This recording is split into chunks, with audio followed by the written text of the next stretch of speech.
hello everyone. Kita ketemu lagi dan today is our last meeting in this semester. Pertemuan ke-14 dan next week or maybe next 2 week we will have final examination ya. So what we are going to discuss today is about advertisement. Pasti sudah sering dengar ya. Advertisement itu adalah iklan. Iklan yang seperti apa? Ya, coba kita lihat. Gimana, Miss? Oke, ini ya. Teman-teman pasti kan udah sering ya lihat iklan dalam bahasa apapun ya. Tapi biasanya akhir-akhir ini atau baru-baru ini gitu iklan itu lebih sering menggunakan bahasa Inggris. Kenapa ya, Miss ya? Lebih keren apa ya kalian mungkin ya? Salah satunya. Kemudian mungkin kan bahasa Inggris itu sudah menjadi prestis ya. Jadi dan apalagi jika memang targetnya itu adalah anak muda. Biasanya anak muda itu lebih suka dengan ini ya yang menggunakan bahasa Inggris ya. Jadi kayak lebih apa sih?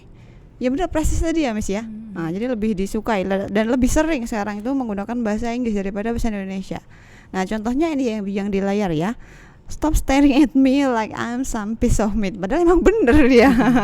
Jadi bahasa iklan itu sebenarnya ini ya, bahasa iklan itu harus bahasa yang menarik dan ini mudah diingatnya dan eye catching. Jadi dia itu bahasa yang nanti tuh kira-kira orang kalau lihat menu ini itu ingat ini sama kata-kata ini kayak gitu. Jadi jangan buat kata-kata yang sulit dimengerti gitu. Jadi kata-katanya harus understandable, yang mudah dipahami dan eye catching gitu. Nah, sekarang kita kembali lagi ke materi ya. Iklan dalam bahasa Inggris disebut dengan advertisement. An advertisement is the promotion of a product, brand or service to a viewership in order to attract interest, engagement and sales. Jadi intinya iklan ini adalah sebuah sarana promosi. Promosi kan bisa banyak ya. Bisa iklan di TV mungkin atau iklan di sosial media. Kalau ini iklan ini juga bisa sih diupload sosial media ya, Miss ya. Jadi bisa kita berbentuk video ini kita fokusnya foto. Mungkin ke ini dulu ya, Miss ya, ke pengertiannya dulu. Ke paper nanti ya. Kayak gambar gitu maksudnya. Ke gambar dulu aja ya. Jadi intinya iklan ini adalah digunakan untuk promosi supaya calon pelanggan itu tertarik dengan apa yang dipromosikan gitu. Advertisement can come in many forms, from copy to interactive video. Nah, bisa dalam bentuk kertas atau video, and have evolved to become a crucial feature of the app marketplace. Jadi sesuatu yang penting banget ini. Misal kalian punya produk apa, kalau nggak ngiklan gimana mereka orang bisa tahu ya, Miss ya.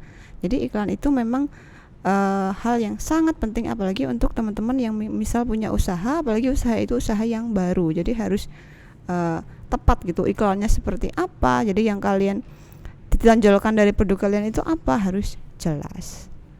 Nah, fungsi dari iklan gimana, Miss? Well, jadi memang seiring berkembangnya era ya 4.0 industri ini, digital itu kan sudah merajalela ya. Jadi iklan itu jadi booming karena iklan itu sangat simple dan dinamis untuk di promote ke other people melalui hal-hal cara-cara yang lebih mudah daripada dulu. Mungkin orang iklan harus TV ya, atau TV, kertas mungkin harus majalah gitu kan. Orang dulu karena nggak beli majalah dan nggak tahu gitu. Tapi sekarang sosial media banyak gitu. Jadi so what are the functions of advertisement? Apa sih fungsi iklan itu sebenarnya? Sebenarnya materi ini tuh tanpa kita jelaskan secara umum kita sudah tahu, tapi look deeper ya. The first one is giving an information. Of course, advertisement tentu memberikan informasi kepada konsumen tentang apa-apa hal tentang produk atau jasa yang akan dijual. Pertama, memberikan informasi. Jadi memang biasanya kan di iklan itu tidak hanya ujuk-ujuk mengajak orang membeli, tapi men-state dulu informasi tentang produk itu kan. Yang kedua baru dia to influence. To influence itu mempengaruhi atau persuade. Persuade itu mempengaruhi. Jadi sebuah advertisement berfungsi untuk membujuk dan mempengaruhi seseorang untuk membeli barang atau jasa yang terdapat di iklan itu, tentu dengan menggunakan kata-kata yang menarik dan kreatif hingga membuat orang-orang ingin membelinya. Nah, kayak contoh tadi, padahal sebenarnya kita tuh pengennya orang memang melihat dan tertarik dengan burger ini, tapi katanya stop staring at me, jangan lihat saya, stop, berhenti lihat saya, padahal orang akan semakin melihat ketika dibilang stop gitu kan. Itu adalah itu ya, pemilihan kata-kata yang menarik dan unik. Kemudian yang ketiga fungsinya to give the impression. Dengan memperkenalkan produk kita akan memberikan kesan. Nah kesannya itulah yang sebenarnya susah ya Miss. Yang susahnya itu bukan menuliskan itunya, tapi bagaimana produk kita itu bisa memberikan kesan, berkesan bagi orang gitu kan. Kemudian mana tadi, advertisementnya yang menarik, lucu, mudah diingat, bahkan sampai terbawa ke kehidupan sehari-hari. Kayak kalau orang bilang McDonald, pasti orang itu bukan pasti ya, most of people ingat logonya I'm loving it gitu kan, karena kita sering dengar di TV. Terus kita ingat logonya ketika kita membayangkan McDonald, kita ingat logonya M gitu kan. Jadi membangun itu yang sebenarnya basicnya ya Miss. Ketika kita sudah punya itu, brand itu sudah punya itu, akan lebih mudah. Padahal kalau kita pikirkan kayak McD, KFC itu kan pesaingnya banyak ya, yang lokal brand yang jualan burger ya banyak, tapi mereka tetap eksis dan di atas masih, walaupun mereka lebih mahal mungkin, padahal yang lain mungkin lebih enak mungkin, mungkin ya. Tapi karena dia punya yang unik itu. Dan yang terakhir adalah communication tool, sarana berkomunikasi, alat berkomunikasi yang baik antara penjual dan pembeli secara tidak langsung. Ketika kita melihat iklan, itu tidak ada penjual di sana, tapi pesan yang ingin disampaikan oleh penjual itu sampai kepada kita calon pembeli dengan melihat iklan itu. Itu hebatnya iklan ya. Dan Miss, ini struktur iklan ya, sebenarnya bebas ya Miss, struktur iklan ya. Ini cuma at least mungkin contoh aja sih ya. Title pastilah jelas tentang apa gitu. Buy one get one free. Maksudnya kayak ini ya Miss ya. Supaya tertarik gitu ya Miss ya. Nah, jadi sebenarnya iklan ini tuh bebas sih, kalian mau nulis apa aja, yang penting tujuannya adalah untuk menarik calon pembeli untuk membeli produk kalian gitu. Kemudian harus ada title. Iya, harus ada titlenya, kemudian dijelaskan. Masa cuma title aja kan, harus ada penjelasannya lagi ya. Pada bagian explanation atau penjelasan ini berisi semua informasi mengenai iklan itu sendiri, yaitu bisa berupa apa produknya, siapa yang harus memakannya, maksudnya targetnya gitu, bagaimana cara menggunakannya dan yang lainnya. Jadi harus dijelaskan gitu. Tadi judulnya apa, kemudian penjelasannya apa, jangan judulnya aja, nanti bingung mereka, cuma buy one get one tapi nggak ada kelanjutannya. Misalnya ini buy apa ini kan? Kalau produknya biasanya kan sudah terwakili oleh gambarnya, jadi kita tidak perlu lagi ngomong ini adalah sepatu, misalnya nggak usah, tapi langsung ke ini sepatunya untuk anak-anak atau dewasa, gimana itunya. Jadi diberi penjelasan tambahan gitu jika perlu. Nah ini contohnya, bagus sekali ini Miss contohnya Miss. Dari apa ini?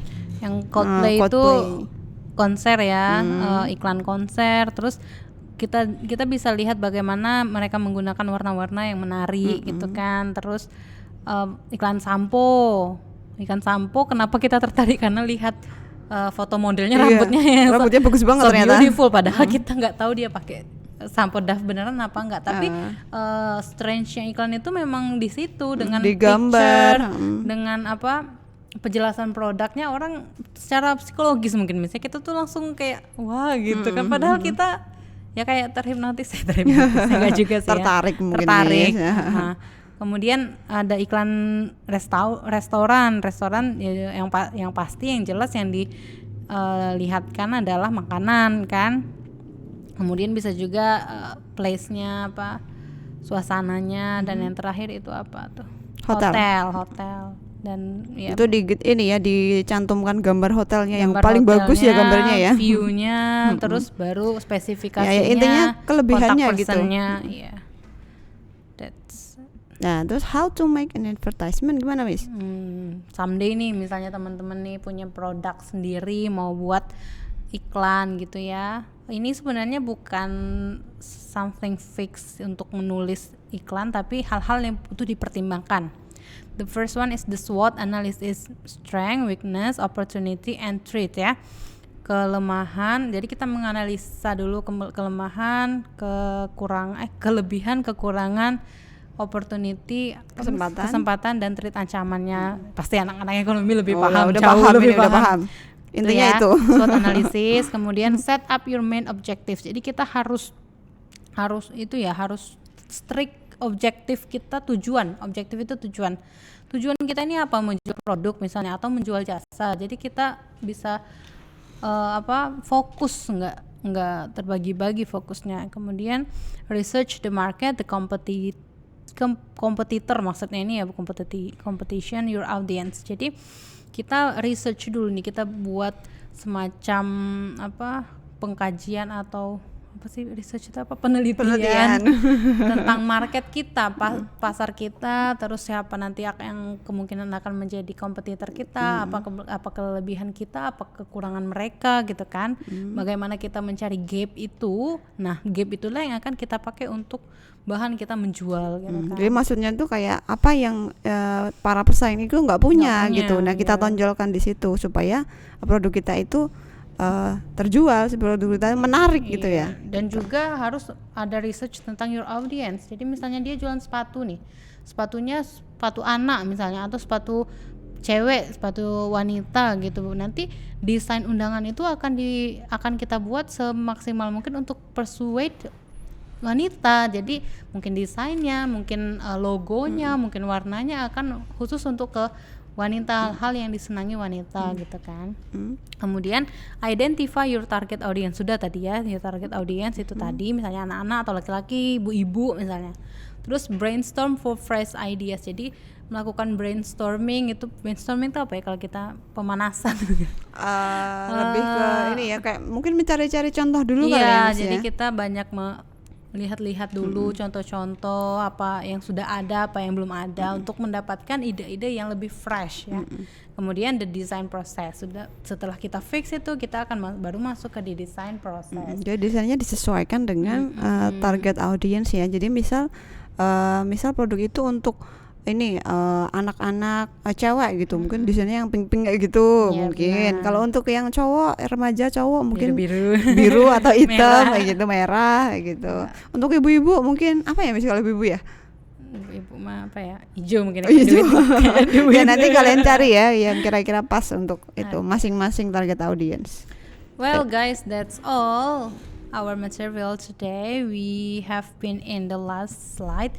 So karena ini pertemuan terakhir ya, saya dan Miss Anis say thank you so much for you guys that have followed our materials from the first meeting till the end of our meeting today, the 14 meeting. So we hope you can study by yourself because this pandemic era, and don't worry or don't be ashamed if you have any question to ask. Just post it in LMS and let us know, and we will try to answer it well. So good luck for your final test. We hope you will be better person, especially in English skill ya. Dan kita nggak ketemu lagi nih karena akan selesai sampai semester 2 kan. Iya, semoga nanti ada di semester lanjutan ya. Thank you so much guys. See you next time. Assalamualaikum warahmatullahi wabarakatuh. Waalaikumsalam warahmatullahi wabarakatuh.